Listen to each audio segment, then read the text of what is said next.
kita untuk kita terus menyambung pengajian dalam membaca Syama'il Nabi SAW, yang mana kita ambil daripada kitab Syama'il Asy-Syama'il Al-Muhammadiyah karangan Imam At-Tirmizi rahimahullahu ta'ala. Baik, telah sampai kepada bab yang menceritakan tentang percakapan Rasulullah SAW tentang syair. Sebelum tu Al-Fakir mohonkan maafan atas kelewatan. Sebentar tadi baru sahaja pulang daripada masjid selepas mengimamkan jamaah, insya-Allah. Baik. Sampai kepada qaul muallif rahimahullahu taala wa nafa'ana bih wa bi ulumi sa'di salihin amin radhiyallahu ankum wa ila anqad. Babu ma jaa fi sifati kalami Rasulillah sallallahu alaihi wa ala alihi wasallam fi syair. Baik. Sebelum saya menyerahkan untuk hadis pertama, biar saya yang baca dahulu, kemudian baru seterusnya kita bagi kepada yang lain ambil barakah membaca kitab ini, insya-Allah. Baik, pertama sekali, wa billahi qala haddatsana Ali bin Hujr, haddatsana Syarikun an al-Miqdam bin Shuraih an abihi an Aisyah radhiyallahu ta'ala anha qalat qila laha hal kana Rasulullah sallallahu alaihi wasallam yatamathalu bi syai'in min asy-syi'ri قالت كان يتمثل بشعر بن رواحة ويتمثل بقوله ويأتيك بالأخبار من لم تزودي. Bermaksud dikatakan kepadanya, adakah baginda Rasulullah sallallahu alaihi wasallam pernah mengungkapkan sesuatu daripada syair? Maka Sayyidina Aisyah radhiyallahu ta'ala anha menjawab, baginda sallallahu alaihi wasallam pernah mengungkapkan dengan syair Ibn Rawahah dan mengungkapkan dengan perkataannya, akan datang kepadamu dengan berita-berita daripada orang yang kamu berikan bekalan perbelanjaannya untuk musafir. Baik. Sistem tak ada. Baik. Bila kita kata percakapan Rasulullah sallallahu alaihi wasallam tentang syair, jadi pertama sekali timbul satu persoalan. Adakah Nabi SAW itu bersyair? Yang mana Allah Subhanahu wa taala berfirman di dalam Quran, "Wa ma 'allamnahu asy-syi'ra wa ma yanbaghi lah." Mana Allah Subhanahu wa taala mengatakan bahawasanya kami tidak mengajarkan kepadanya syair, dan syair itu tidak sepatut baginya, tidak sesuai bagi baginda sallallahu alaihi wasallam. Jadi apa yang kita faham dari sini bahawasanya Nabi sallallahu alaihi wasallam tidak mengarang syair. Jadi hikmah kenapa Nabi sallallahu alaihi wasallam tidak bersyair, antaranya yang pertama, supaya Al-Quran yang diturunkan oleh Allah Subhanahu wa taala tidak dikatakan daripada kemampuan Nabi sallallahu alaihi wasallam ataupun malakah, kita katakan sebagai malakah, kehebatan ataupun kelebihan Nabi sallallahu alaihi wasallam di dalam mengarang syair. Jadi syair itu tidak dikatakan oleh Nabi sallallahu alaihi wasallam. Nabi tidak berkata dengan syair, supaya Al-Quran yang diturunkan itu tidak dikatakan bahawasanya Nabi SAW pandai bersyair, maka seolah mereka mengatakan Nabi boleh saja mengarang Al-Quran. Jadi perkara itu tidak berlaku kepada Nabi SAW. Bila kita lihat sejarah di zaman jahiliyah ataupun kita lihat sejarah orang Arab terdahulu, bahawasanya sesuatu yang menjadi kebanggaan mereka adalah syair. Sehingga kan pada zaman Nabi SAW, sebelum diangkat menjadi Nabi, pada zaman jahiliyah, orang-orang Arab itu akan berkumpul. Mereka akan berlumba-lumba siapakah yang mempunyai syair yang paling indah. Sehingga kan apabila mereka mendapat syair yang hebat, syair yang disukai oleh orang ramai, maka syair itu akan digantung di Kaabah. Nak katakan pada zaman itu mereka sangat mengagungkan orang yang boleh mengarang syair. Jadi perkara itu syair tidak diberikan kepada Nabi SAW,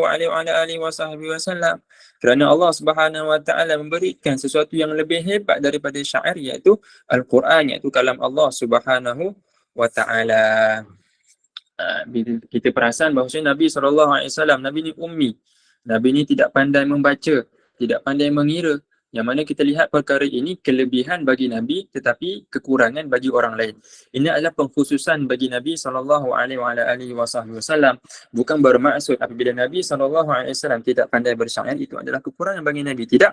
Bahkan ini adalah khususiah bagi Nabi SAW, kelebihan baginya yang menunjukkan bahawasanya Al-Quran itu datang daripada Allah Subhanahu Wa Taala dan bukan dibuat-buat oleh Nabi SAW. Baik, kita masuk pada hadis yang pertama. Yang mana dikatakan Sayyidina Aisyah berkata baginda pernah mengungkapkan dengan Syar' ibn Rawahah. Nabi SAW pernah berkata dengan Syar' ibn Rawahah dan mengungkapkan dengan perkataannya, akan datang kepadamu dengan berita-berita daripada orang yang tidak kamu berikan bekalan perbelanjaannya untuk musafir. Baik. Apa yang dimasukkan di sini bahawasanya berita itu akan sampai kepada orang ramai walau bagaimana cara sekalipun dan akan tersebar dengan mudah. Itu yang dimaksudkan dengan syair ini. Jadi kita lihat pada hadis ini, Nabi SAW berhujah dengan Syar' ibn Rawahah, menunjukkan bahawasanya boleh untuk kita mendengar syair dan juga menyebut syair. Itu untuk hadis yang pertama. Baik, seterusnya kita baca hadis yang seterusnya. InsyaAllah ada sesiapa yang nak baca, ambil barakah insyaAllah. Mana Ustaz? Baik, tafadhal.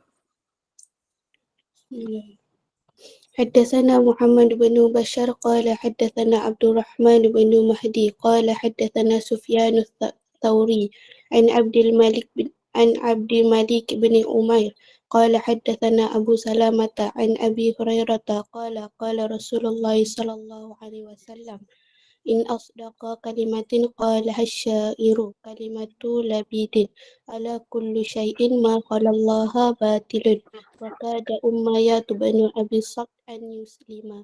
Abu Hurairah radhiyallahu anhu menyatakan Nabi sallallahu alaihi wasallam bersabda, sebenar-benar perkataan yang diungkapkan oleh penyair ialah perkataan Nubaid. Setiap sesuatu yang selain Allah adalah batil. Hampir-hampir Umayyah bin Abi Salt memeluk Islam. Baik, kelas. Baik, itu hadis yang kedua. Nabi SAW sekali lagi berhujah dengan syair salah seorang daripada tokoh Arab. Yang mana dia ini hebat di dalam bersyair. Disebut di dalam hadis ini Sayyidina Labid. Baik, kita bertanya, siapakah Sayyidina Labid sehingga Nabi SAW berhujah dengan syairnya si Labid ini? Nak kata boleh kita memakai syair orang lain dan juga mendengar syair orang lain. Baik. Jadi siapakah Labid? Sayyidina Labid radhiyallahu taala anha. Dia ni dulunya kafir. Kemudian Islam. Dan bagus Islamnya.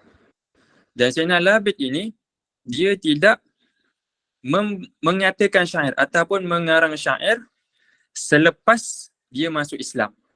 Ini Sayyidina Labid. Jadi syair yang disebutkan oleh Sayyidina Labid ini pada ketika dia belum Islam.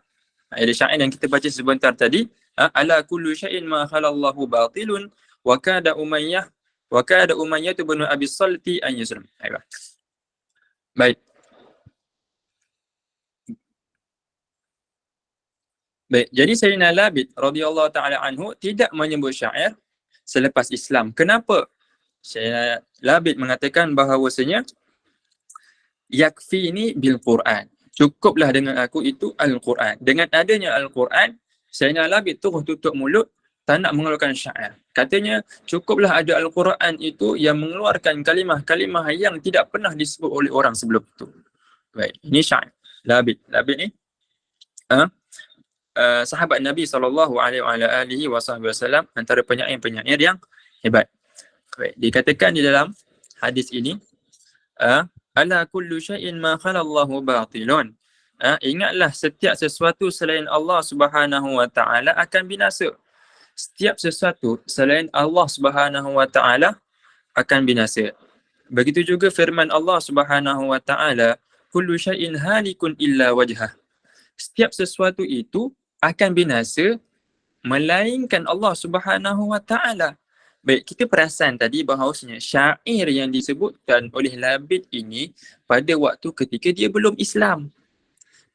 Bertepatan dengan syair ini firman Allah Subhanahu Wa Taala. Hampir sama maksud dia dengan firman Allah Subhanahu Wa Taala yang menunjukkan bahawasanya mereka itu pada zaman jahiliyah mereka adalah orang yang ta'abbud, orang yang beribadah.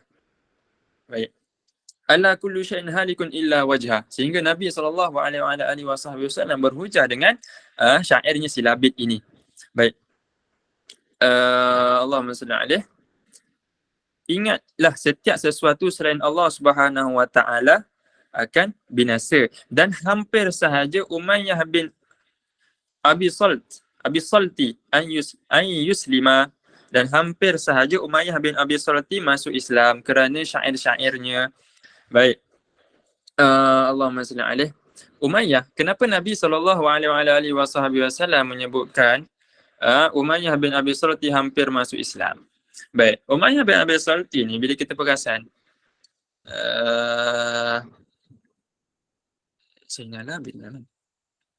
dia tu dia sempat pada zaman Islam, pada zaman Nabi SAW menyebarkan Islam, tetapi dia itu tidak diberikan taufik oleh Allah Subhanahu Wa Taala untuk memeluk Islam. Bahkan dia itu beriman dengan kenabian Nabi SAW, dan juga dia ini orang yang sama juga yata'abbad fil jahiliyah. Dia jenis orang yang beribadah ketika zaman jahiliyah, walaupun pada waktu itu tidak ada lagi agama Islam, tapi dengan izin Allah Subhanahu Wa Taala dia tidak mendapat taufik. Ini semua kehendak Allah Subhanahu Wa Taala. Kata syair yang penuh hikmah ini sehingga Nabi SAW berhujah dengan syairnya. Baik, untuk hadis seterusnya, silakan.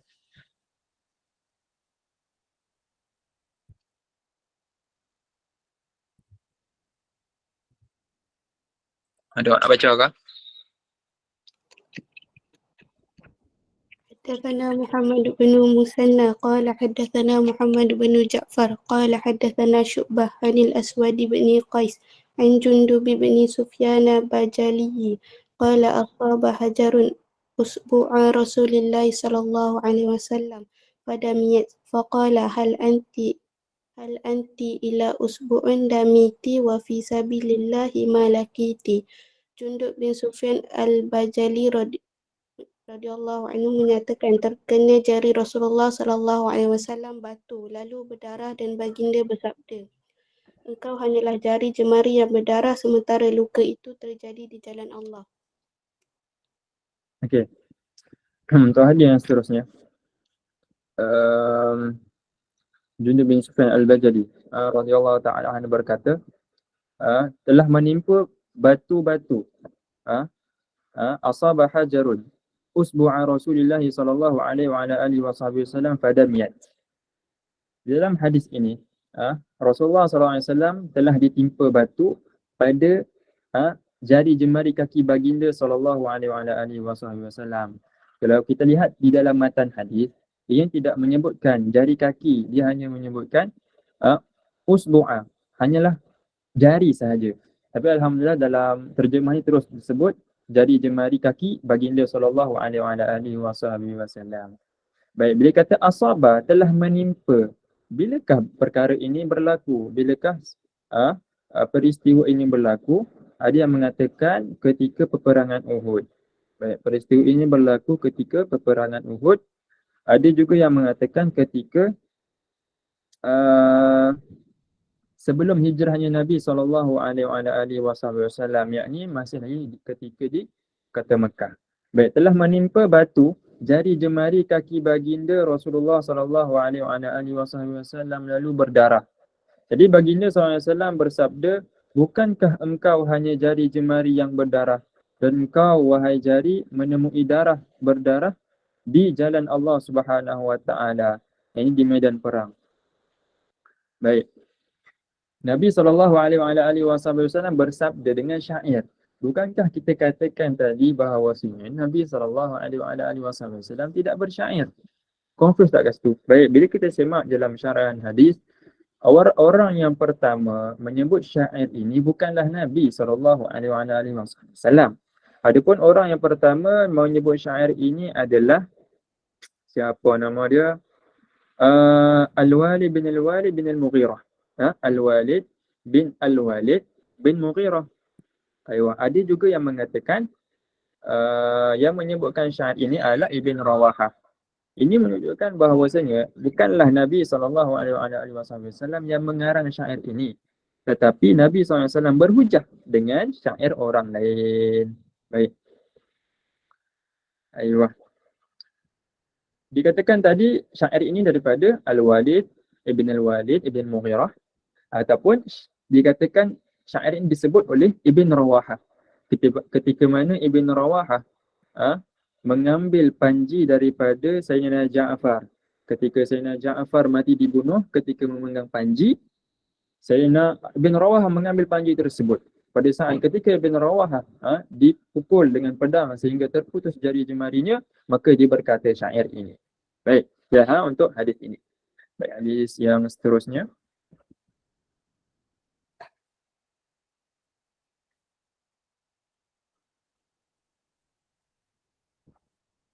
Ya, hadis seterusnya. Ada yang lain nak baca? Sama, baca lagi.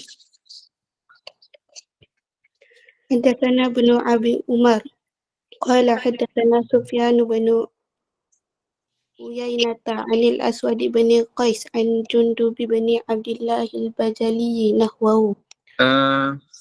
Okey. Buka hadis terusnya ya? Mana satu ni? Okey, baca. حدثنا محمد بن بشر قال حدثنا يحيى بن سعيد قال حدثنا سفيان الثوري قال أنبأنا أبو إسحاق عن البراء بن عازب قال له رجل أقررتم عن رسول الله صلى الله عليه وسلم يا أبا عمارة فقال لا والله ما ولى رسول الله صلى الله عليه وسلم ولكن ولى سرعان الناس تلقتهم حوازن بالنبل ورسول الله صلى الله عليه وسلم على بغلته وأبو سفيان بن حارث بن عبد المطلب آخذ بلجامها ورسول الله يقول أنا النبي لا كذب أنا ابن عبد المطلب. Baik, untuk hadis yang ini, yang mana seorang lelaki berkata kepadanya, adakah kamu semua lari meninggalkan Rasulullah SAW? Ya Aba Umarah, dia kata, wahai Aba Umarah, adakah kamu semua lari meninggalkan Nabi SAW?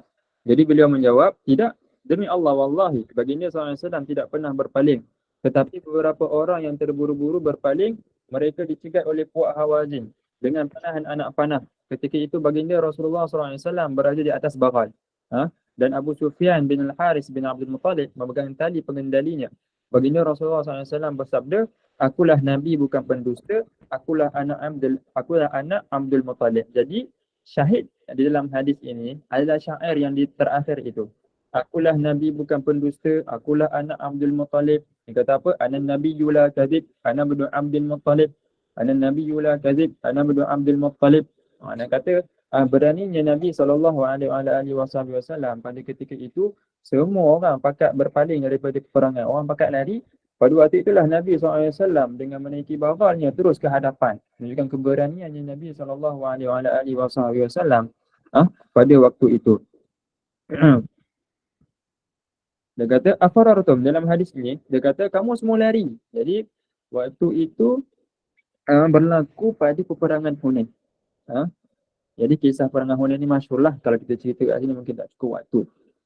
Yang mana pada waktu itu orang kafir lebih kurang dalam 20,000 orang dan kaum muslimin pada waktu itu 10,000 orang. Orang kafir ada 20,000, orang muslim ada 10,000. Itu peperangan Hunain lah. Jadi hadis ini berlaku pada ketika peperangan Hunain. Baik.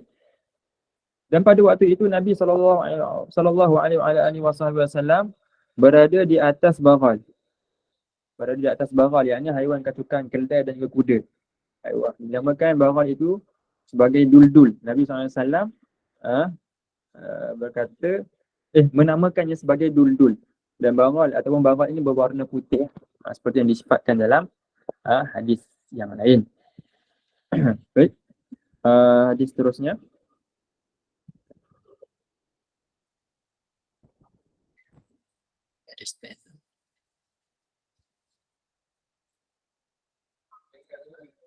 Fadhal.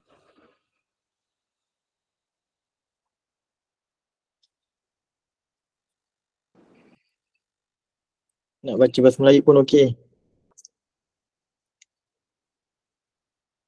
Bismillah. Buka mic. Ahlan sahlan. Bismillahirrahmanirrahim. Allahumma salli ala Muhammad wa bihi qala hadatsana Ishaq bin Mansur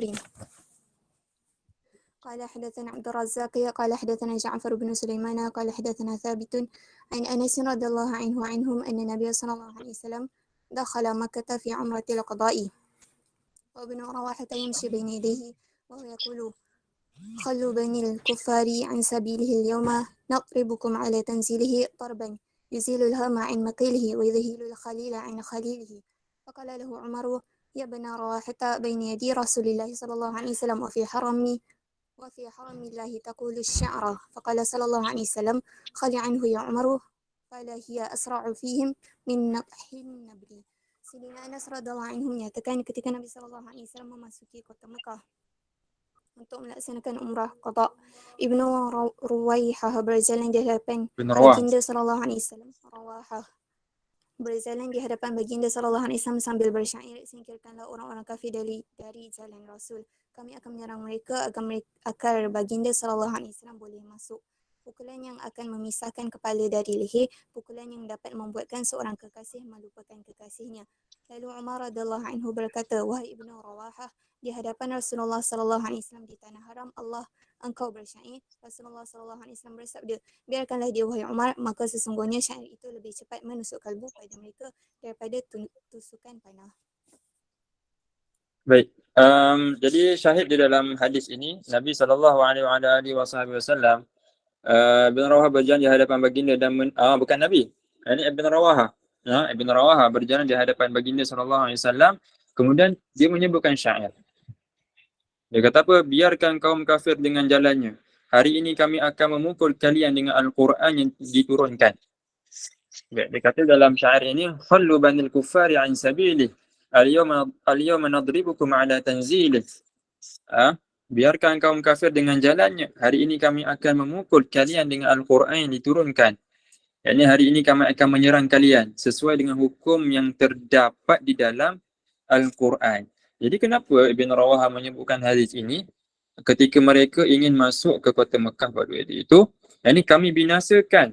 Yakni kerana kaum Quraisy pada waktu itu mereka melanggar perjanjian. Mereka melanggar perjanjian dan juga menghalang Nabi SAW untuk masuk Mekah. Itu dia katakan al-yawma nadribukum ala tanzilih. Hari ini kami akan memukul, yakni binasakan kalian dengan Al-Quran yang diturunkan oleh Allah Subhanahu wa ta'ala. Pukulan yang akan menghilangkan mimpi dari tempat tidurnya dan akan dilupakan seorang daripada kekasihnya. Pukulan yang akan menghilangkan mimpi dari tempat tidurnya, yakni pukulan yang akan menghilangkan tengkuk daripada tempatnya. Yang bermaksud kat sini adalah pancung kepala dan akan dilupakan seorang daripada kekasihnya. Maksudnya kat sini dia nak bagi tahu bahawasanya kali ni kita orang ni tak baik dah macam peristiwa Hudaibiyah. Pada ketika peristiwa Hudaibiyah tu kan mereka pakat balik. Kaum muslimin tak boleh masuk Mekah, dia orang pakat balik. Tapi kali ni no chance, tak ada peluang. Kita orang akan masuk juga. Kita orang memerangi antum, kamu semua, kalau tak boleh masuk. Baik. Kemudian dia katakan kat situ bahawasanya Sayyidina Umar berkata kepada ya bin Rawahah, di sisi baginda. Maksudnya kau dekat tepi Nabi, kau cakap syair. Jadi Nabi kata apa? Biarkanlah dia wahai Umar. Ungkapan dia itu lebih cepat terkesan di hati mereka daripada lemparan anak panah. Menunjukkan bahawasanya syair itu lebih menusuk, lebih tajam daripada senjata. Yang ni lebih menyakitkan hati mereka. Sama juga macam kita. Kita kalau orang pukul hari ni, orang pukul kita, hilang rasa sakit, hilang dah. Kita dah lupa dah siapa yang pukul kita, kenapa dia pukul, tak ada masalah. Tapi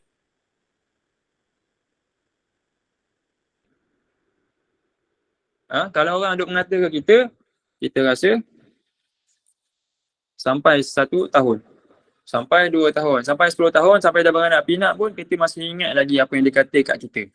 Itu bahayanya mulut ni. Sekejap ada masalah internet. Sebentar. Okay. Dia macam ni sikit, kelang kabut sikit malam ni. Dengan tak ada stand-nya. Okay,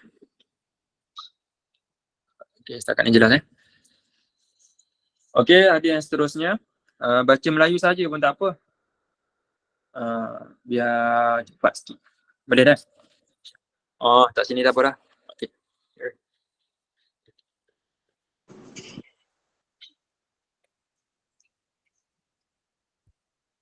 Allahumma salli ala Muhammad.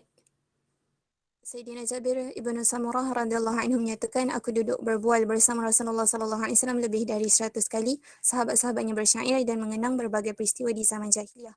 Baginda sallallahu alaihi wasallam hanya diam atau bahkan tersenyum bersama mereka. Okay. Ada yang seterusnya. Allahumma salli alaihi.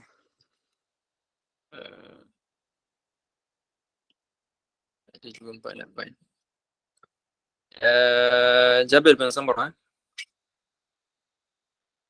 Aku duduk bersama Nabi SAW lebih daripada 100 kali. Baginda dia duduk dengan Nabi banyak kali. Jadi para sahabat saling mendeklamasikan syair dan bercerita tentang perkara jahiliyah.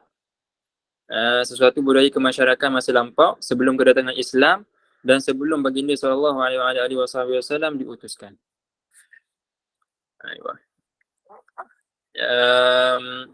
Hadis ini tidak ada apa-apa. Cumanya ingin mengatakan bahawasanya boleh untuk kita melantunkan syair. Yang penting syair itu dibolehkan di dalam syarak. Bukan syair yang haram seperti mengumpat atau mengatakan perkara-perkara yang haram. Perkataan-perkataan yang haram tidak dibolehkan. Baik.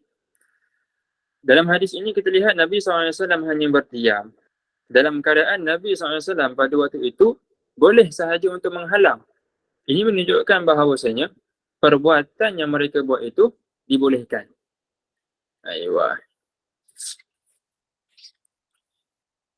Okay, hadis yang seterusnya. Allahumma salli ala Muhammad. Sayyidina Abu Hurairah radhiyallahu anhu menyatakan, sabda Rasulullah sallallahu alaihi wasallam, kalimah syair yang paling indah yang pernah diucapkan oleh orang Arab adalah syair daripada Lubaid, setiap sesuatu selain Allah adalah batil. Okay. Sama juga macam hadis terus sebelum ini. Ini ungkapan oleh orang Arab, iaitu ucapan labid.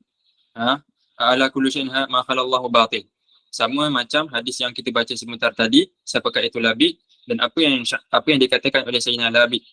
Ala kullu syai'in ma khalallahu batil.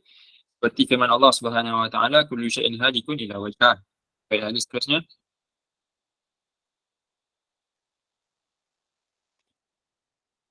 Allahumma salli ala Muhammad.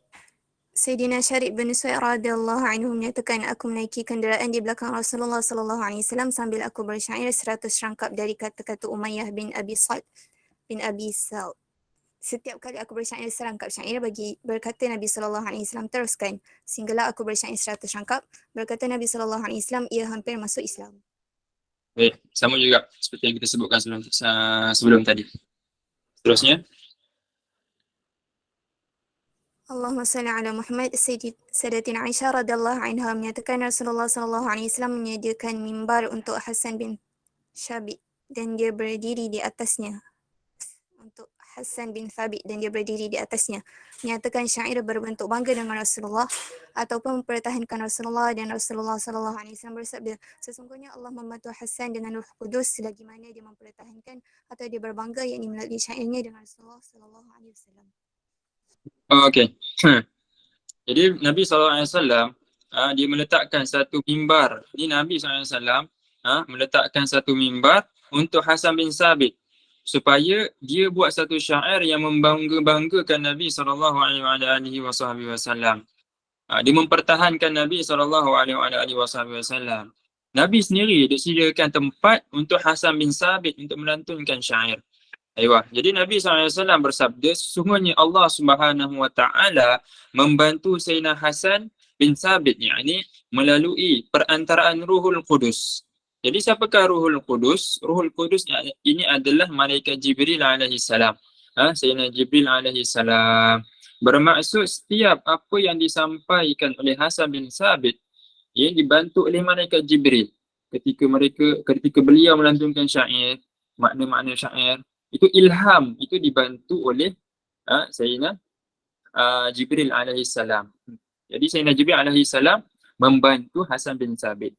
Ada juga mengatakan bahawasanya malaikat Jibril akan terus membantu dari segi juga melindungi Hasan bin Sabit jika sekiranya ada yang ingin mengganggu Sayyidina Hasan bin Sabit. Seperti yang kita katakan tadi bahawasanya kata-kata tajam pedang. Okey, hadis seterusnya yang terakhir dalam bab ini.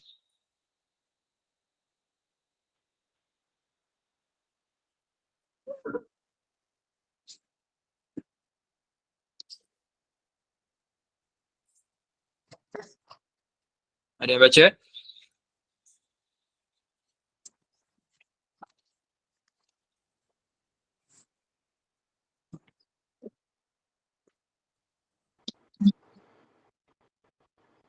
Bismillahirrahmanirrahim.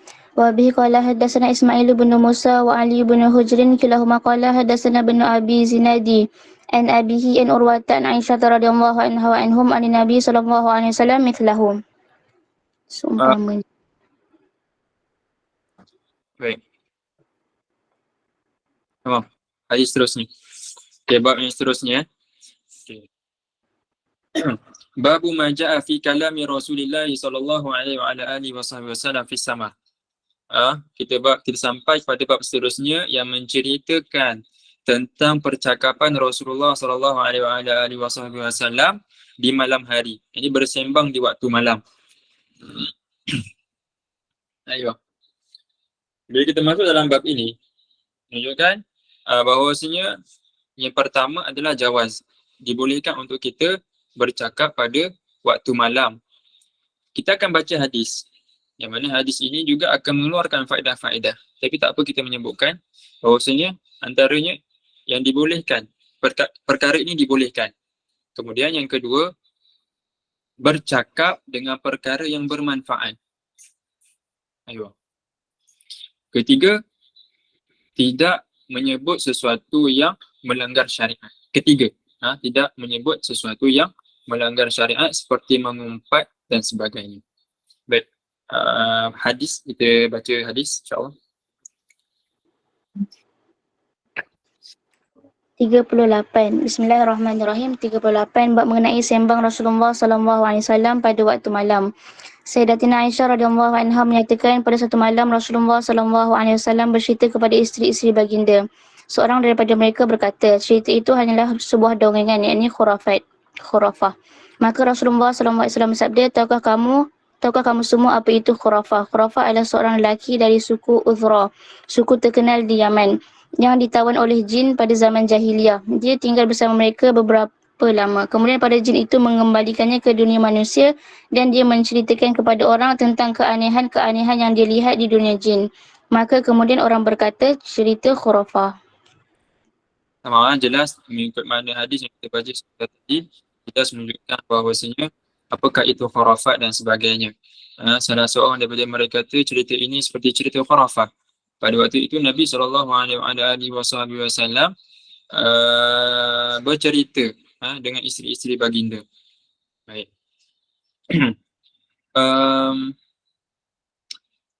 Bila kita tanya apakah itu khurafat, jadi Nabi SAW kata sungguhnya khurafat itu merupakan nama seorang lelaki yang berasal dari Uzrah, yang telah disembunyikan oleh jin pada zaman jahiliyah. Dia tinggal bersama mereka. Jadi orang ni dia duduk dengan bangsa jin lama. Kemudian dikembalikan ke alam manusia, dia cerita benda yang dia nampak kepada manusia. Sehingga manusia mengatakan benda ini susah nak berlaku. Kemudian dikatakan bahawasanya itu adalah cerita khurafat. Nampak? Sehingga kan dikatakan bahawasanya cerita khurafat ini adalah cerita orang yang jarang dengar sehingga ada yang mendustakannya. Padahal kalau ikut diri dia sendiri lihat benda itu berlaku.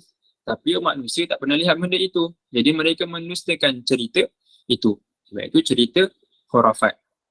Dalam hadis ini, kenapa Nabi SAW duduk dengan isteri dia cerita tentang perkara seperti ini? Jadi faedah yang kita dapat daripada hadis ini yang pertama, tujuan Nabi SAW adalah menggembirakan hati para isteri Nabi SAW. Nabi nak gembirakan hati isteri dia. Duduk sembang malam-malam, cerita khurafat itu apa dan sebagainya. Ini adalah contoh apakah perbualan Nabi SAW bersama para isteri. Itu yang pertama. Yang kedua, pergaulan yang baik bersama keluarga. Itu faedah yang kedua yang kita dapat. Yang ketiga, Nabi SAW mengajak untuk kita berbual dengan sesuatu yang baik yang kita tahu benarnya. Itu Nabi SAW. Kita lihat dalam hadis ini, Nabi SAW menerangkan kepada para isteri apakah itu khurafat, menjelaskan sebagainya. Baik, hadis seterusnya. Hadis seterusnya ni panjang. Kita baca saja. Baca je. Kalau kita nak syarah hadis ni, perlukan satu kelas yang lain. Baca, minta seorang baca terjemah pun tak apa. Bismillahirrahmanirrahim. Sayyidatina Aisyah radhiyallahu anha menyatakan 11 perempuan sedang duduk bersama-sama dan saling bercerita. Mereka bersepakat untuk tidak menyembunyikan apa pun tentang mereka. Perempuan pertama berkata, suamiku seperti daging unta yang kurus yang berada di puncak gunung, yakni angkuh. Sulit dijangkau, yakni kedekut dan tidak suka berbuat baik. Tidak ada jalan datar untuk sampai ke sana, yakni berperangai buruk. Tidak pula ada lemak yang boleh diambil daripadanya, yakni tidak ada kebaikan yang boleh dimanfaatkan orang daripadanya. Perempuan kedua berkata, aku tidak boleh bercerita tentang suamiku. Terlalu banyak hal yang harus aku sebutkan. Jika aku menyebutkannya, maka hanya kekurangan dan keburukan yang boleh disebutkan. Perempuan ketiga berkata, cerita mengenai suamiku sangat panjang dan menyampaikannya sangatlah tidak berguna. Jika aku mengungkapkannya, maka aku akan dicerai dan jika aku diam saja, maka akan diabai. Yakni seolah-olah aku bukan isterinya. Perempuan keempat berkata, suamiku seperti suasana malam di Tihamah, yakni dataran rendah di antara pantai dan gunung. Tidak panas dan tidak sejuk, tidak menakutkan dan tidak membosankan. Perempuan kelima berkata, di dalam rumah suamiku tidur dan lalai seperti harimau. Di luar rumah, yakni bersama orang ramai atau dalam peperangan, suamiku gagah berani seperti singa. Dia tidak pernah bertanya tentang apa pun yang telah dia berikan, yakni harta benda, nafkah atau peralatan rumah tangga. Perempuan keenam berkata, suamiku sentiasa menghabiskan makanan dan minuman tanpa sisa. Dia tidur dengan bajunya, yakni menyendiri dan tidak mencampuri isterinya. Dia tidak pernah memberikan perhatian untuk mengetahui keadaan atau kesedihan isterinya. Perempuan ketujuh berkata, suamiku lemah syahwatnya dan dungu. Setiap penyakit manusia ada pada dirinya. Dia dapat melukai kepalamu atau mematahkan tulangmu atau bahkan kedua-duanya sekali. Perempuan ke-8 berkata, sentuhan suamiku selembut sentuhan arnab, aroma tubuhnya seharum zarnab, yakni sejenis tumbuhan yang wangi. Perempuan ke-9 berkata, suamiku seperti tiang yang tinggi, yakni mulia. Banyak abu sisa masak di rumahnya, yakni didatangi oleh tetamu dan menghidangkan banyak makanan kepada ramai tetamu. Dia memiliki tali pedang yang panjang. Kerana susuk tubuh dia yang tinggi, rumah pun berdekatan dengan tempat orang-orang berkumpul. yakni sentiasa dikunjungi. Perempuan ke-10 berkata, suamiku adalah penguasa. Penguasa seperti apa? Penguasa yang lebih baik daripada apa yang boleh saya ceritakan. Dia memiliki unta-unta yang banyak. Di tempat-tempat binatang itu duduk bersedia untuk menerkam. Hanya sedikit unta-untanya yang dilepaskan untuk meragut rumput. Jika unta-unta itu mendengar alat muzik berbunyi, maka unta tersebut tahu bahawa sebentar lagi mereka akan disembelih untuk dihidangkan kepada tetamu. Perempuan ke-11 berkata, suamiku adalah Abu Dhar'in.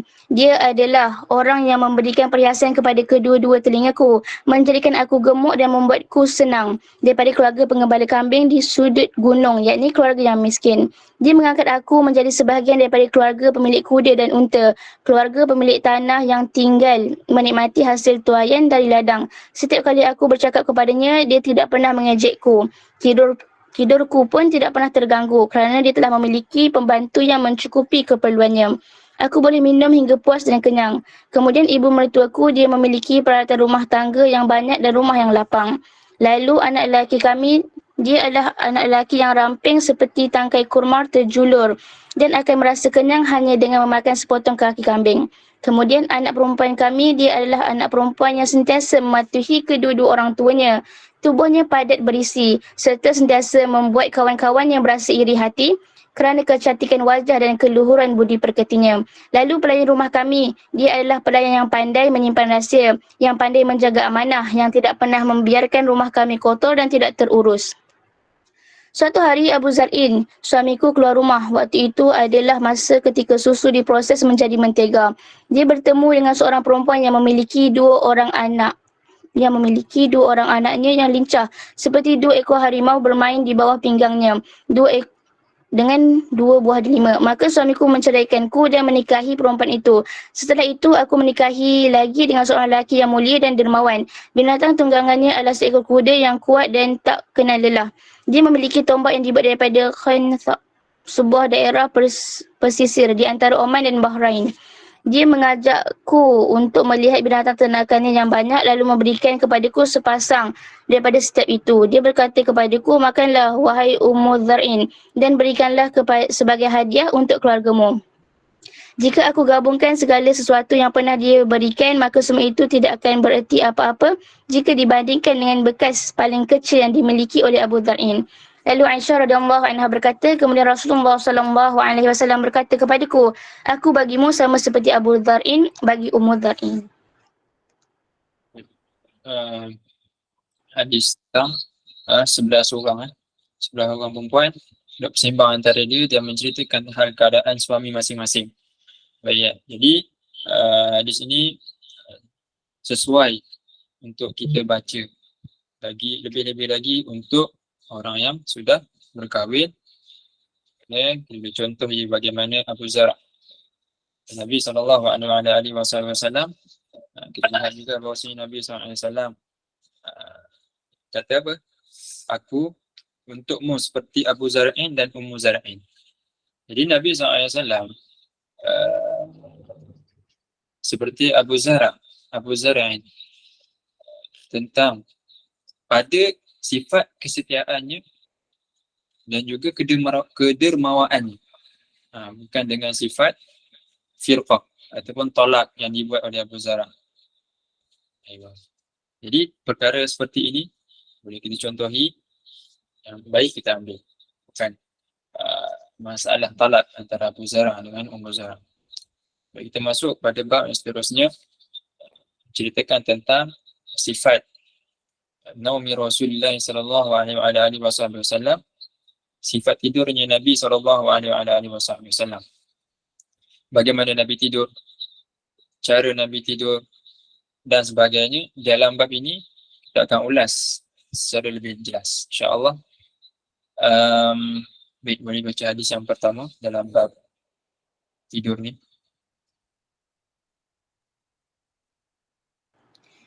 Bismillahirrahmanirrahim. Bara' bin Azib radhiyallahu anhu menyatakan ketika hendak tidur Rasulullah sallallahu alaihi wasallam sentiasa meletakkan tangan kanan di bawah pipi kanan baginda. Lalu baginda berdoa, ya Allah, lindungilah aku daripada azabmu pada hari ketika engkau membangkitkan hamba-hambamu dari kubur. Jadi Nabi sallallahu alaihi wasallam yang kita tahu dalam hadis ini Nabi ketika baring, Nabi letak tangan dekat bawah pipi kanan dia. Nabi baring, letak tangan ni, telapak tangan ni dengan semua jari dia letak dekat pipi kanan. Menunjukkan bahawasanya Nabi SAW tidur di atas rusuk kanan atau tidur di atas lambung kanan dalam keadaan menghadap kiblat. Jadi kenapa Nabi SAW memilih rusuk kanan? Jadi bagi Nabi SAW, yang kanan itu lebih mulia daripada yang kirinya. Kalau kita lihat dari segi syariat dia, yang kanan itu lebih mulia daripada yang kiri. Ada juga yang mengatakan bahawasanya sekiranya kita tidur di atas rusuk kanan, ini akan memudahkan untuk kita bangun pada waktu itu. Bangun pada waktu malam. Kalau kita lihat dari segi saintifik ataupun dari segi sains, apabila kita tidur tidur dengan lambung kanan, kalau kita tengok kita punya jantung, perut semua belah kiri. Contoh, belah kiri. Kita tidur seolah perut, jantung kita itu tergantung. Kita tidak menekan kita punya organ dalam. Tapi kalau kita tidur dekat lambung kanan, lambung kiri, seolah-olah kita menghimpit organ dalam tersebut. Sebab itulah mengatakan bahawasanya kalau kita tidur dengan lambung kiri, ianya orang kata tidur tak puas ataupun tidur tak lena. Tapi kalau tidur sebelah kanan, tidur lena dan akan memudahkan kita bangun malam. Baik. Juga dalam hadis ini Nabi SAW setelah dia meletakkan tangan di pipi kanannya, Nabi membaca doa Rabbi qini adzabaka yawma tab'atsu ibadak. Maksudnya apa? Tuhanku, peliharalah aku daripada azabmu pada hari engkau bangkitkan seluruh hamba-Mu. Dalam keadaan Nabi SAW maksum, terhindar daripada dosa, Nabi tetap juga membaca doa. Menunjukkan bahawasanya tawaduknya Nabi SAW. Dan juga Nabi SAW ingin mengajar umatnya bagaimana cara untuk kita meminta perlindungan kepada Allah Subhanahu Wa Taala pada setiap saat dalam kehidupan kita. Lebih-lebih lagi ketika waktu nak tidur. Tidur itu adalah saudaranya kematian. Kemungkinan itu adalah akhir umurnya. Pada waktu itu kita tak tahu kita bangun ataupun tidak. Sebab itu diajarkan oleh Nabi SAW untuk kita memohon perlindungan daripada Allah Subhanahu Wa Taala daripada azab Allah Subhanahu Wa Taala. Okey. Hadis seterusnya.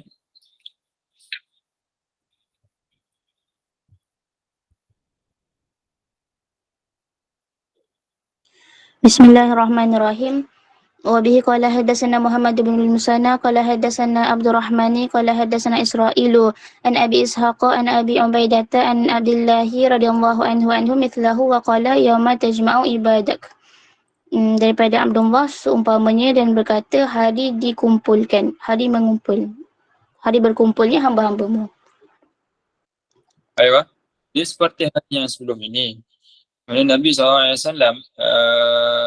ada juga sambung yauma tajma'u ibadah. Allahumma qini Rabbi qina adzabaka yauma tab'atsu ibadah yauma tajma'u ibadah. Pada hari engkau himpunkan hamba-hamba-Mu.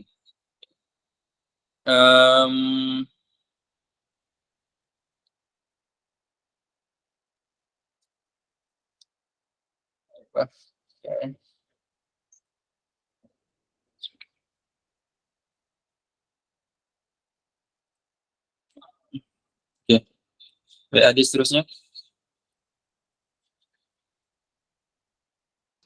Bismillahirrahmanirrahim. Sayyidina Huzaifah radhiyallahu anhu menyatakan setiap kali hendak tidur Rasulullah SAW sentiasa berdoa, dengan nama Allah aku mati dan hidup, dan setiap kali bangun tidur baginda berdoa, segala puji bagi Allah yang telah menghidupkan kami setelah mematikan kami dan kepadanya lah kami dibangkitkan. Jadi dalam hadis ini Nabi SAW ketika ingin baring di tempat tidurnya, baginda berdoa, Allahumma bismika amutu wa ahya. Wahai Allah, ya Tuhan kami, dengan namamu aku mati dan aku hidup.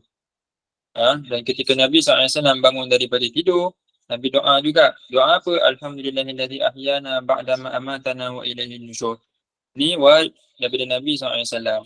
Doa daripada Nabi SAW.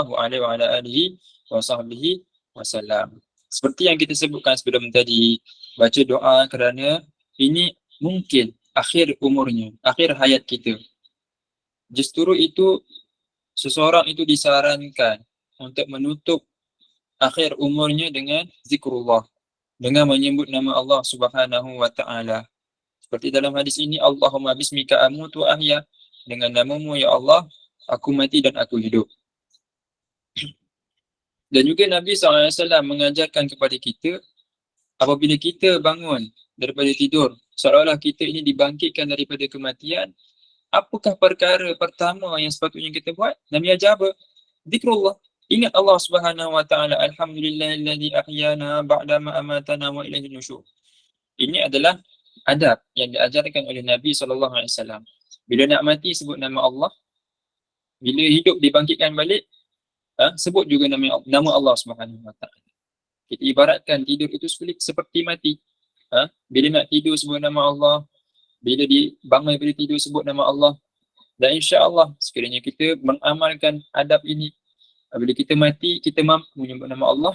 Dan ketika kita dibangkitkan di padang mahsyar nanti, kita mampu sebut nama Allah Subhanahu wa ta'ala. Allahumma salli alaihi. Jadi bila kita lihat hadis Alhamdulillahilladzi ahyana ba'dama amatana wa ilaihin nusyur, Nabi SAW memberi peringatan kepada kita ataupun menegur kita agar mengembalikan setiap sesuatu itu kepada Allah Subhanahu wa ta'ala. Alhamdulillahilladzi ahyana ba'dama amatana wa ilaihin nusyur. Allah, kau adalah hidupkan aku, kau yang mematikan aku, dan kepada engkau lah tempat kembali. Ini Nabi SAW ajar kepada kita, kembalikan setiap sesuatu itu kepada Allah Subhanahu wa ta'ala. Baik, hadis terusnya. Okay. Bismillahirrahmanirrahim. Sayyidina Aisyah radhiyallahu anha menyatakan ketika Rasulullah SAW hendak tidur, ditilamnya pada setiap malam, baginda menyatukan kedua-dua tapak tangan baginda, kemudian baginda meniup kedua-duanya. Baginda membaca surah Al-Ikhlas, Al-Falaq, Al-Nas. Setelah itu, dengan menggunakan kedua-dua tapak tangan itu, baginda mengusap-ngusap bahagian tubuh yang tercapai olehnya. Baginda mulai daripada kepala, muka dan bahagian hadapan tubuh baginda. Baginda lakukan yang tersebut sebanyak 3 kali. InsyaAllah. Dalam hadis ini, Nabi SAW ajar kita apabila kita nak tidur. Ini antara adabnya Nabi SAW. Bila baring dekat tempat tidur, Nabi akan menghimpunkan kedua-dua telapak tangan seperti ini, macam kita nak berdoa itu. Kemudian Nabi SAW meludah ataupun isyarat untuk ludah. Jadi perkataan ini biasanya digunakan untuk menunjukkan perbuatan meniup dengan tiupan yang lembut, tidak sampai ke tahap mengeluarkan ludah. Macam kita nak buat beatbox tu 3 kali. Hembus kat situ 3 kali. Itu Nabi SAW buat, bukan kita ludah keluar air liur tu, kita sedut kahak dia dalam, tidak. Kita ludah ataupun kita hembus dengan tiupan yang lembut sampai tidak mengeluarkan air liur lah. Itu cara dia. Macam kita nak buat beatbox tu 3 kali tu. Okey. Kemudian Nabi SAW membaca 3 kul. Qul Allahu ahad, qul a'udzu birabbil falaq, qul a'udzu birabbin nas. Kemudian diusapkan dua-dua belah tangan, kemudian disapu. Dalam hadis ini Nabi SAW memulakan usapan ke kepala, kemudian muka, kemudian seluruh tubuhnya. Mana bahagian yang mampu untuk kita sapu seluruh tubuh. Itu cara Nabi SAW. Kemudian kita buat perkara itu sebanyak 3 kali. Baik. Dia hembus tapak tangan. Cara Nabi SAW. Baik. Allahumma salli alaihi. Di sini ada perbezaan pendapat di antara para ulama, sama ada kita menghembus sebelum kita membaca qul Allahu ahad, membaca 3 kul, ataupun menghembus selepas membaca 3 kul. Jadi Ibn Hajar mengatakan bahawasanya hembus selepas kita baca doa. Hembus selepas kita baca doa, ini selepas kita membaca 3 qul seperti yang disebutkan dalam zahir hadis ini. Ayuh. Baik. Bila dikatakan sapu, sapu itu cukup di atas baju ya. Tak semestinya kita nak sapu tu kena buka baju, kena sapu atas kulit, tidak. Cukup kita sapu di atas baju sahaja. Contoh kalau badan kita pakai baju, cukup sapu di atas baju. Tak perlu kita nak masukkan tangan je lah, badan sapu dekat atas kulit, tidak. Ayuh. Bila katakan 3 kali, Nabi SAW membuat perkara itu 3 kali. Baik, 3 kali bermaksud 3 kali 3 kali sempurna, dengan cara yang paling sempurna, sunnah yang sempurna. Tetapi cukup untuk kita buat 1 kali untuk kita mendapatkan sunnah. Cukup dengan 1 kali. Kalau kita rasa beban untuk buat 3 kali, itu yang terbaik. Cukup dengan 1 kali kita telah mendapatkan sunnah Nabi SAW, tetapi yang sempurna adalah sebanyak 3 kali. Baik, seterusnya baca Melayu sahaja. Bismillahirrahmanirrahim. Allahumma salli ala Muhammad. Sayyidina Ibnu Abbas radhiyallahu anhu menyatakan Rasulullah sallallahu alaihi wasallam tidur sampai baginda berdengkur secara halus dan baginda sallallahu alaihi wasallam sentiasa berdengkur halus. Maka Sayyidina Bilal radhiyallahu anhu datang untuk melakukan azan. Ketika itu baginda sallallahu alaihi wasallam bangun lalu mendirikan sembahyang tanpa berwuduk terlebih dahulu. Pada hadis ini terdapat kisah. Ayuh. Dalam hadis ini ada kisah yang lebih panjang, mungkin akan disebutkan dalam babul ibadah. Disebutkan dalam bab ibadah, yang mana kisah Sayyidina Ibn Abbas radhiyallahu taala anhu tidur di rumah makciknya, Sayyidatina Maimunah. Akan diceritakan jelas dalam babul ibadah. Baik, Nabi SAW tidur sehingga berdengkur, suara yang halus. Jika terlalu lena, biasa orang tidur terlalu lena ni, dia akan berdengkur halus. Ada orang berdengkur tak halus, tak tahu macam mana, kapal terbang. Itu lain cerita lah. Tapi Nabi SAW dia tidur berdengkur dengan dengkuran yang halus saja. Baik, kita dapat di sini bahawasanya berdengkur itu bukanlah perkara yang buruk. Betul. Bila Nabi SAW berdengkur halus, menunjukkan bahawasanya berdengkur itu bukan benda yang mazmumah, benda yang teruk. Sebagian orang dia tidur, dia mungkin boleh tahan suara dengkur ni. Kita boleh tahan ke time tidur nak tahan dengkur ataupun tidak? Mana boleh. Bila tidur, kita dah alam lain tak? Dengkur tak dengkur tu lain cerita. Kesian orang tepi lain cerita lah. Baik. Dikatakan di sini Nabi SAW lepas tidur Nabi terus solat. Nabi terus solat. Nabi tidak berwuduk kerana ini adalah khususiyah bagi Nabi SAW. Nabi tidur macam mana sekalipun, walaupun punggung tidak tetap di bumi, Nabi SAW tidak terbatal wuduknya. Seperti mana Nabi SAW pernah bersabda, nahnu ma'asyirul anbiya tanamu a'yununa wala tanamu qulubuna. Nabi SAW ni tidur mata dia tapi hati tidak tidur. Jadi dibolehkan. Ini adalah khusus bagi Nabi SAW. Walaupun Nabi tidur, Nabi tetap boleh terus solat walaupun dalam keadaan tidak berwuduk. Sebab Nabi tidak tidur secara hakikatnya. Janganlah kita berbicara dengan hadis ini. Nabi SAW bangun terus solat, tak boleh. Kita ni lain. Kita ni orang biasa. Tidur baring pun, kalau tidur duduk pun masih lagi keluar ni. Apatah lagi tidur tak tetap pun. Baik, seterusnya. Lagi sikit. Allahumma salli ala Muhammad. Sayyidina Anas bin Malik radhiyallahu anhu menyatakan setiap kali Rasulullah sallallahu alaihi wasallam hendak tidur di tilamnya, baginda sallallahu alaihi wasallam sentiasa berdoa, segala puji bagi Allah yang telah memberikan kami makan dan minum, mencukupkan dan melindungi kami. Betapa ramai orang yang tidak memiliki sesiapa pun untuk mencukupi dan melindunginya. Okey. Jadi Nabi SAW meminta kepada Allah Subhanahu Wa Taala atau memuji Allah Subhanahu Wa Taala, Allah yang memberikan makan kepada kami. Apa kata dia? Kita nak tidur ni, kenapa Allah bagi, kenapa Nabi SAW sebut doa ini? Baik, bila kata Nabi SAW, Allah alhamdulillah at'amana wa saqana, Allah telah memberikan makanan kepada kami. Bila kita lihat makan dan minum ini, ianya membawa natijah apa? Kepuasan. Begitu juga tidur. Tidur ni kalau kita bangun daripada tidur, bila bangun daripada tidur, kita rasa apa? Puas. Kita kenyang daripada tidur. Ini seperti makanan. Dan juga makan, minum, tidur ini dia adalah kelaziman bagi seorang manusia itu. Semua manusia itu akan makan, minum dan juga tidur. Baik. Lepas makan, kita kenyang. Begitu juga selepas tidur. Kita rasa kenyang ataupun kita rasa puas. Baik. wasaqana wa kafana wa awana, memberi kecukupan kepada kami. Allah SWT memberi kecukupan kepada kita atas nikmat yang Allah berikan kepada kita pada waktu ketika kita tidak tidur. Allah bagi nikmat oksigen dan sebagainya. Banyak lagi nikmat yang kita tidak mampu sebutkan. Kemudian wa awana, memberi tempat tinggal kepada kita, tempat berteduh. Bila kita lihat binatang-binatang yang berada di hutan, berada di padang pasir, mereka itu tidak ada tempat berteduh. Berapa ramai orang yang tidak dapat mendapat kecukupan dan tempat tinggal. Alhamdulillah, bila kita rasa dapat tidur, itu satu nikmat daripada Allah Subhanahu Wa Taala. Allah bagi kita tempat pembaringan. Allah bagi kita rasa cukup sehingga kita mampu untuk tidur. Ada orang tak boleh nak tidur, alhamdulillah. Dan Nabi SAW ajarkan kepada kita, kalau kita kembalikan semua kepada Allah Subhanahu Wa Taala. Baik, hadis yang terakhir.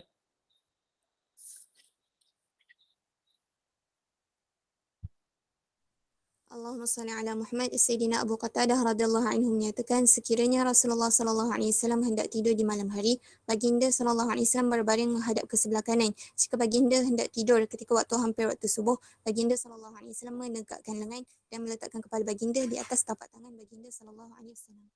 Sallallahu alaihi wa ala alihi wasallam. Allah. Baik, hadis yang terakhir kana idza arrasa bidali taja'a ala shinghil aiman. Baginda Nabi sallallahu alaihi wasallam apabila berehat di dalam permusafiran. Dia kata arrasa, dalam matan hadis kata arrasa ta'ris, yakni bermaksud apabila sampai daripada permusafiran di pertengahan malam. Sama dalam hadis ini, baginda Nabi sallallahu alaihi wasallam apabila berehat di dalam permusafiran pada waktu malam, baginda akan berbaring ke sebelah kanan. Apabila baginda SAW berehat di dalam permusafiran menjelang subuh, ada dua keadaan. Ada Nabi SAW sampai waktu malam, Nabi tidur, mengiring di atas rusuk kanan. Surah yang kedua, gambar yang kedua, Nabi SAW sampainya sebelum subuh. Dah nak subuh dah. Baginda berehat di dalam permusafiran menjelang subuh, baginda akan menegakkan lengannya dan meletakkan kepala baginda ke telapak tangannya. Dalam syarah hadis mengatakan bahawasanya Nabi SAW meletakkan telapak tangannya, meletakkan kepalanya di tapak tangan kanan. Supaya apa Nabi SAW buat sedemikian? Kalau Nabi SAW sampai sebelum subuh, dah nak masuk waktu subuh, supaya apa? Supaya Nabi tidak terlalu lena dan mudah untuk bangun solat. Itu sahaja hikmahnya kenapa Nabi SAW melakukan sedemikian. Jadi di sini alhamdulillah kita tahu bagaimana Nabi SAW tidur. Kita tahu bagaimana Nabi SAW mengamalkan adab-adab sebelum tidur. Baik. Apa yang kita faham daripada perbahasan kita dalam bab tidur ini, kita dapat banyak benda dan juga disebutkan oleh Imam Ghazali dan banyak lagi ulama dalam kitab-kitab mereka tentang adab tidur. Jadi saya nak sebutkan dalam pengakhiran kelas kita pada malam ini, saya nak sebutkan beberapa adab tidur dan banyak sebenarnya adab tidur, tapi kita kumpulkan beberapa sahaja yang insya-Allah kita mampu untuk amalkan. Baik, antara adab tidur yang pertama adalah kita bersihkan diri kita dan berwuduk. Pertama adab tidur adalah bersihkan diri kita dan berwuduk. Seperti yang disarankan oleh Nabi SAW bagi orang yang berwuduk sebelum tidur. Baik. Yang kedua, bertaubat kepada Allah Subhanahu Wa Taala. Kita baca tadi hadis, bahawasanya Nabi SAW suruh kita kembalikan semua kepada Allah Subhanahu Wa Taala. Ingat Allah Subhanahu Wa Taala. Itu maknanya apa? Bertaubat kepada Allah Subhanahu Wa Taala. Kembali kepada Allah Subhanahu Wa Taala. Itu yang kedua. Yang ketiga, bersihkan dan bentang tempat tidur itu menghadap kiblat. Di antara sunnahnya juga adalah untuk kita membersihkan tempat tidur dan bentangkan tempat tidur kita menghadap kiblat. Kalau sekarang kita ada katil, lebih afdalnya kita menyusun atau meletakkan katil dalam bilik kita tu menghadap kiblat. Supaya kita dapat mengamalkan sunnah Nabi SAW. Yang keempat, kita baring di atas rusuk kanan, baring di atas lambung kanan dengan dada menghadap kiblat. Dengan dada menghadap kiblat bermaksud kepala kita di sebelah kanan kiblat. kaki di sebelah kiri. Kemudian kita baring di atas rusuk kanan. Itu cara Nabi SAW. Baik, itu yang keempat. Yang kelima, jika dapat sediakan wasiat. Sediakan wasiat dan letak bawah bantal. Tu dari yang disarankan oleh para ulama juga Nabi SAW. Yang kelima. Yang keenam, berniat untuk qiyamul lail. Bila kita tidur tu berniat untuk kita bangun akhir malam untuk bermunajat kepada Allah Subhanahu Wa Taala. InsyaAllah dengan sebab niat itu kita dapat bangun malam. Walaupun tiba-tibalah kita ni terlalu penat, tak dapat nak bangun malam, tapi dengan sebab niat kita dapat ganjaran qiyamul lail. Tu nampak bagusnya niat. Baik, yang terakhir, tujuh adalah membaca doa tidur. Membaca doa tidur dan membaca 3 kul seperti yang disebutkan tadi. Kemudian disapu ke kepala, muka dan juga seluruh badan. Itu antara adab-adab sebelum kita tidur. Moga-moga Allah Subhanahu Wa Taala memberi taufik kepada kita untuk beramal dengan sunnahnya Nabi SAW. Ini dah tengah malam pukul 10 ni, masing-masing siap-siap untuk tidur betul. Kalau nak tidur tu, cuba kita semak balik apa yang kita belajar malam ini, kita amalkan. InsyaAllah dengan berkat kita amalkan sunnah Nabi SAW, bagi taufik kepada kita untuk lihat Nabi SAW. Baik, mungkin cukup setakat itu. Sebelum itu, Al-Fakir ingin mohon dimohonkan maafan atas kekurangan apa yang ada pada malam ini, apa yang perlu ditambah. InsyaAllah kita tambah sama-sama, kita berkongsi ilmu. Dan apa yang kurang itu semua daripada diri saya, dan hakikatnya semua datang daripada Allah Subhanahu Wa Taala. InsyaAllah. Wallahu a'lam. Assalamualaikum warahmatullahi taala wabarakatuh.